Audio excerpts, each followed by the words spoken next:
E aí, pessoal, tudo bem? Estou aqui novamente com vocês. Eu sou o professor Alexandre Tardelli, segui trabalhando o componente curricular de História, com aula aqui do nono ano, através do Caderno do Aluno, do Currículo Paulista, Currículo em Ação.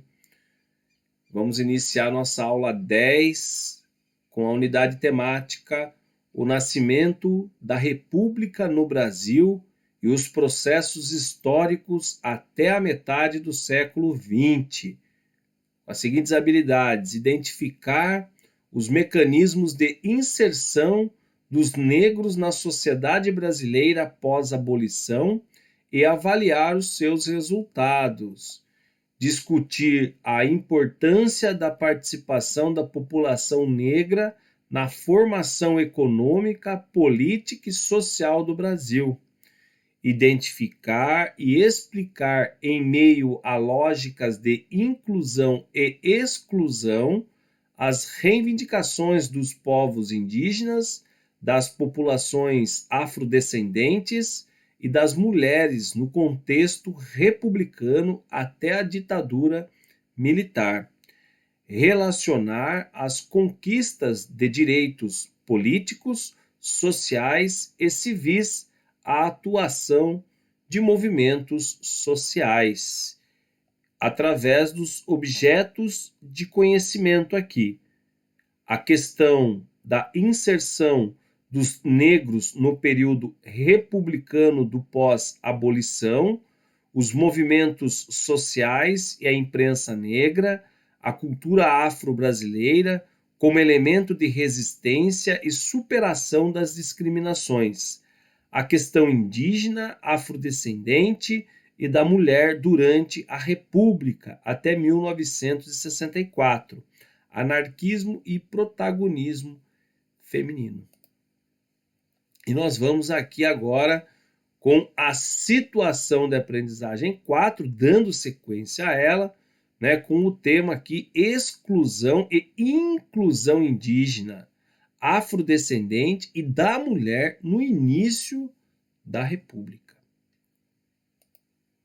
E aí, dando sequência nessa temática, nós temos aqui a atividade 4, né, onde nessa atividade 4 nós vamos fazer aqui a análise de fontes.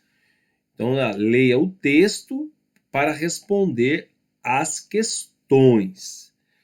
Na virada do século XIX para o XX, uma série de teorias racistas, né, como o darwinismo social, a eugenia, circulavam entre alguns meios intelectuais, afirmando que entre os seres humanos havia raças superiores e inferiores, defendendo que sua condição social e econômica estava atrelada às características naturais. Alguns teóricos acreditavam que a responsabilidade do homem branco seria levar o modelo de civilização europeia para as outras partes do mundo.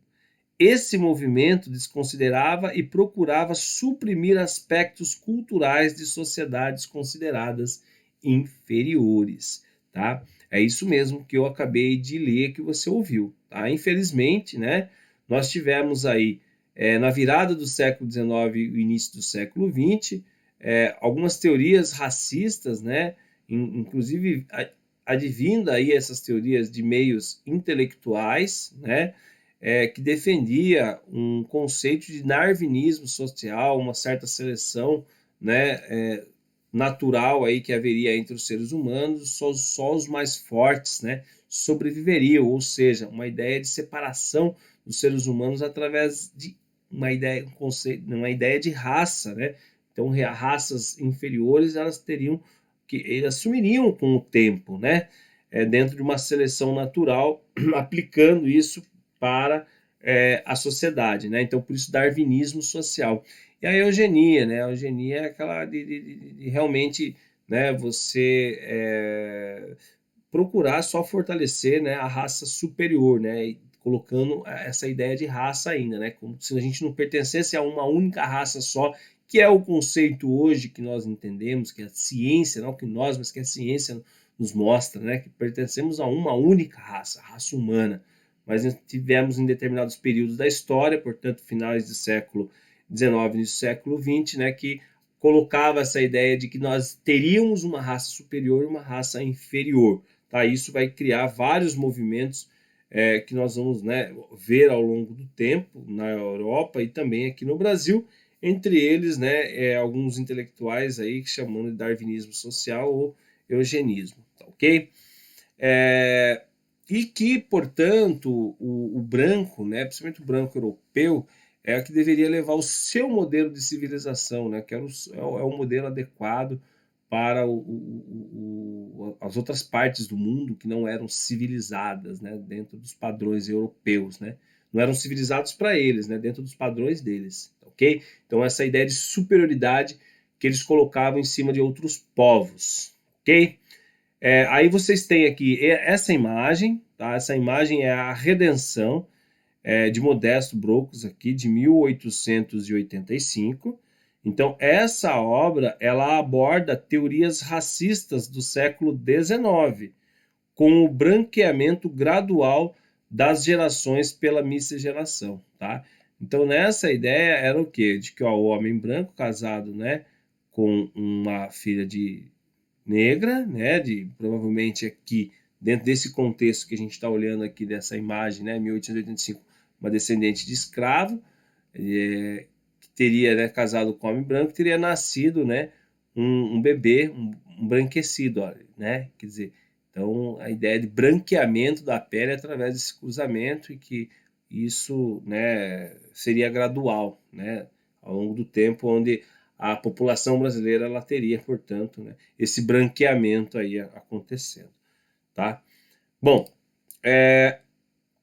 aí você tem aqui, né, se vocês quiserem saber mais, a Rosana Paulino, né, que nós vamos estar vendo aqui agora, tá certo? Ela é uma artista visual, uma pesquisadora e educadora. Ela foi convidada da primeira edição do evento Diálogos Ausentes, e ela analisa essa obra que a gente acabou de ver, que é a Redenção de Cã, tá, de Modesto Brocos, para refletir sobre as políticas de embranquecimento promovidas no Brasil e difundidas pelas artes visuais ao longo da história, tá? Então eu vou pôr para vocês aqui, tá? Esse vídeo, né?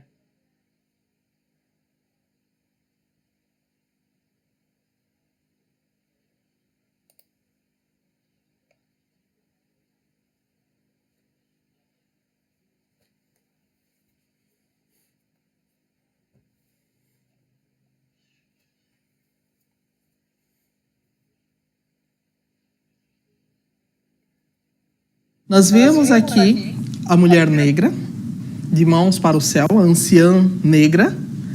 Nós vemos a filha mulata, com um bebê branco no colo.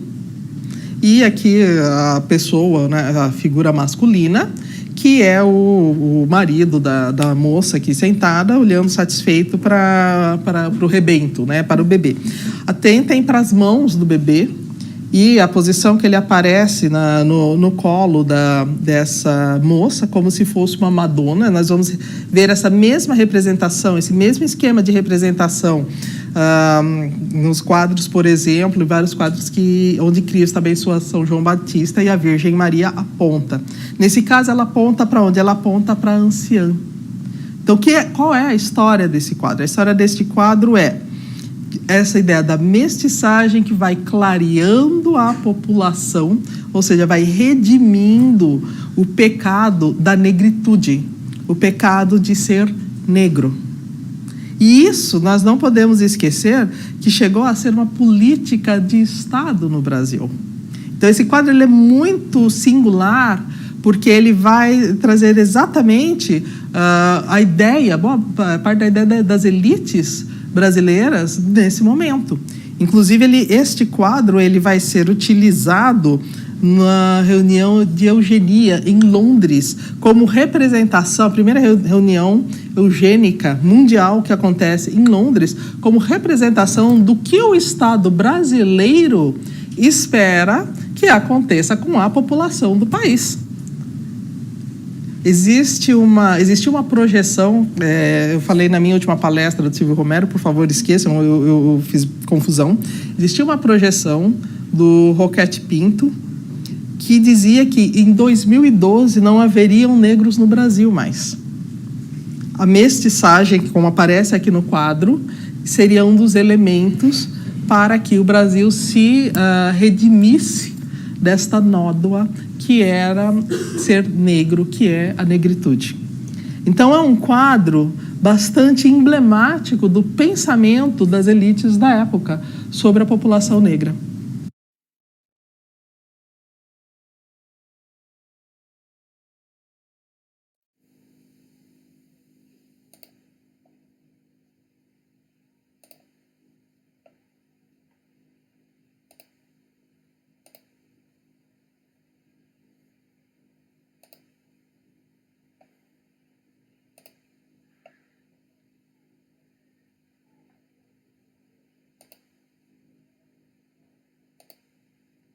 Isso, vamos lá. Então, voltando aqui, gente, a partir desse vídeo, né, que traz essa análise desse quadro, né, que a gente acabou de ver aqui também, além do vídeo, né, no slide anterior, as seguintes perguntas.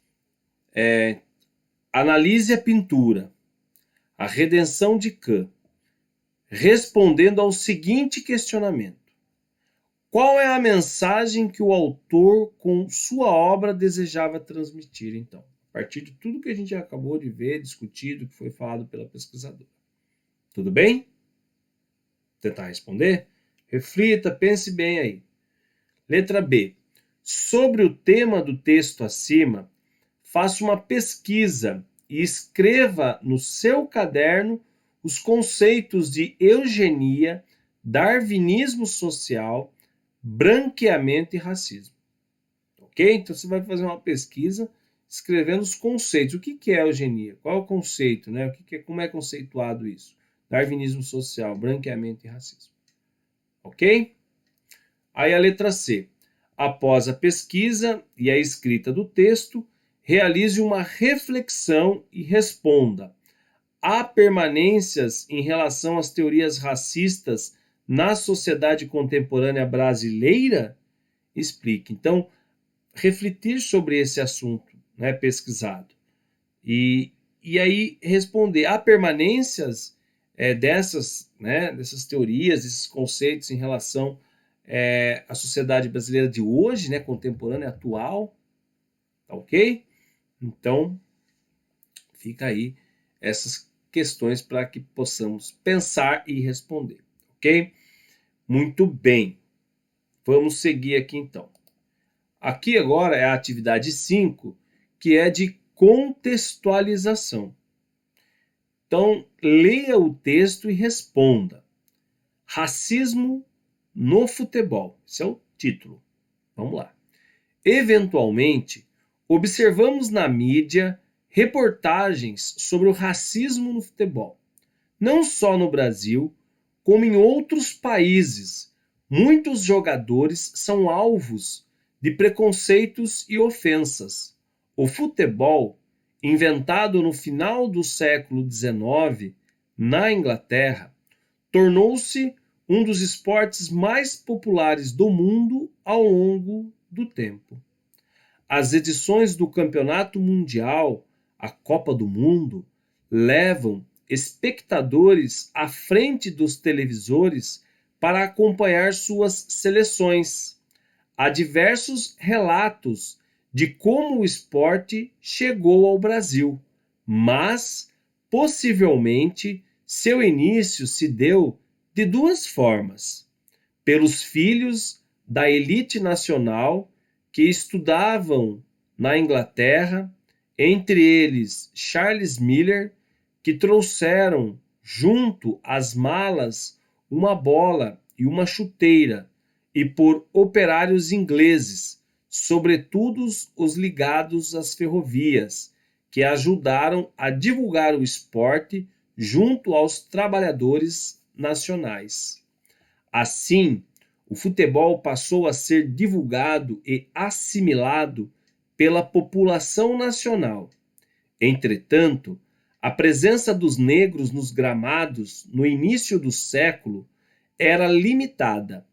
Vasco, Bangu e São Cristóvão, no Rio de Janeiro, foram os primeiros clubes a aceitar a presença de negros em suas fileiras. Em São Paulo, Taubaté e Comercial de Ribeirão Preto já tinham jogadores negros em 1910.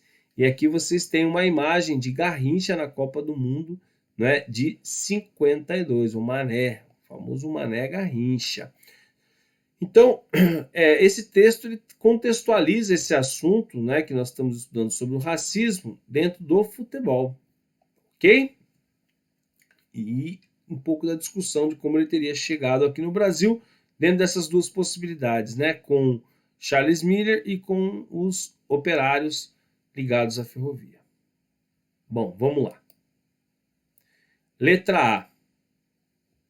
Em 1914, o jogador de futebol Carlos Alberto, do Fluminense Futebol Clube, cobriu o corpo com pó de arroz para se passar por branco numa partida contra o América Futebol Clube. Outros ainda alisavam o cabelo, numa tentativa de esconder suas características físicas. Quais seriam os argumentos da época para impedir que negros jogassem futebol? Há ainda hoje, no Brasil e no mundo, racismo no futebol? Dê exemplos. Ok? Então, essa questão assim, é bem atual para a gente poder pensar, refletir mesmo, né? E aí, aqui tentar identificar esses argumentos, né, que impediriam negros de jogar futebol em 1914. E aí depois contextualizar atualmente, com hoje, né? Se existe racismo não só no Brasil, mas no mundo, no futebol. E se você identificou, dê exemplos, se não, também dê exemplos. Ok? E aqui vocês têm, né, para quem quiser saber um pouquinho mais, quiser fazer uma pesquisa, ó, Observatório da Discriminação Racial no Futebol. Então esse site aqui, ó, tá? Observatório Oficial do Futebol.com.br, tá? Ele é bem interessante aí, até recomendo para que vocês possam fazer a pesquisa nesse site. Legal, pessoal? Mas fiquem à vontade aí para pesquisar onde vocês acharem melhor, tá bom? Bom, seguindo aqui agora com a 5.2, que ela fala o seguinte: com base nos seus conhecimentos e na explicação do professor, leia o texto e depois responda ao que se pede no caderno. Então, o texto tem como título A Capoeira. A capoeira é considerada um dos mais importantes símbolos da cultura brasileira, reconhecida como bem cultural pelo IPHAN, que é o Instituto do Patrimônio Histórico e Artístico Nacional, e como Patrimônio Cultural Imaterial da Humanidade pela Unesco, ou seja, pela Organização das Nações Unidas para a Educação, a Ciência e a Cultura. A capoeira é uma expressão artística que mistura artes marciais, esporte, dança e música. Por muito tempo, foi considerada ilegal e sua prática poderia render prisão, segundo o Código Penal de 1890, criado durante o governo de Marechal Deodoro da Fonseca. Nessa época, eram considerados marginais quem praticasse a capoeira, e a penalidade poderia ser de 2 a 6 meses de cadeia. Para manterem a tradição e a prática da capoeira, os praticantes realizavam as rodas em barracões das companhias portuárias das cidades do Rio de Janeiro, Salvador e Santos, né? Então vejam vocês, né, pessoal, um esporte, né, uma dança, uma arte, né, que era produzida principalmente pelos africanos que foram escravizados aqui no Brasil, não era reconhecido, né, pelo próprio poder público brasileiro, né, inclusive colocando num determinado período como uma lei que proibisse a prática da capoeira. Então, quem fosse pego era jogando capoeira ia preso, ficava na cadeia. Né? Vejam você a que ponto que nós chegamos, né? De proibir uma prática, uma manifestação cultural de um povo, né?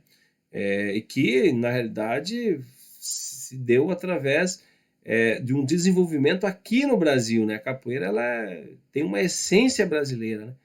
E o quanto ela foi negada pelo próprio Estado brasileiro por um determinado período e criminalizando, né, as pessoas que a praticassem, né? Então, esse texto ele traz esse dado interessante, histórico, né, para a gente entender um pouquinho mais, né, sobre esse assunto que a gente está estudando, sobre a questão do racismo, né, da discriminação. Beleza? Então, dando sequência para finalizar, vocês vão responder as seguintes questões aqui. A letra A. O que é um bem cultural? Qual é a importância do IPHAN e da Unesco na promoção e defesa do patrimônio histórico nacional e internacional? E qual é a importância dessas instituições reconhecerem a capoeira como um bem cultural brasileiro? Né? Então, essas perguntas aqui elas se referem à IPHAN e à Unesco. Quem são esses órgãos? Né? Para vocês se aprofundarem, conhecerem um pouquinho mais, né, de quem são eles, quais são a importância deles para promover e defender, né, esses patrimônios históricos artísticos, nessas manifestações, como a capoeira, por exemplo. E a importância dessas instituições no reconhecimento da capoeira como um bem cultural brasileiro. Tá ok? Então vocês vão ter que, né, aí fazer uma rápida pesquisa para buscar responder essas questões. Aí nós temos a letra B. Atualmente, a capoeira está integrada à sociedade brasileira ou ainda sofre preconceitos? Você conhece algum grupo de capoeira da sua região? Qual? Legal? Então, essas perguntas aí na letra B. Aí nós temos a letra C. Pesquise como a capoeira surgiu no estado de São Paulo. Olha, como é que a capoeira surgiu aqui, né? Nós vimos que ela teve uma forte influência nas zonas portuárias, né? Então já estou dando aí uma dica. Legal, pessoal? Então, esse é o nosso último slide. A nossa aula está ficando por aqui. Espero que vocês tenham gostado. Espero vocês aí na nossa próxima aula. Se cuidem. Valeu!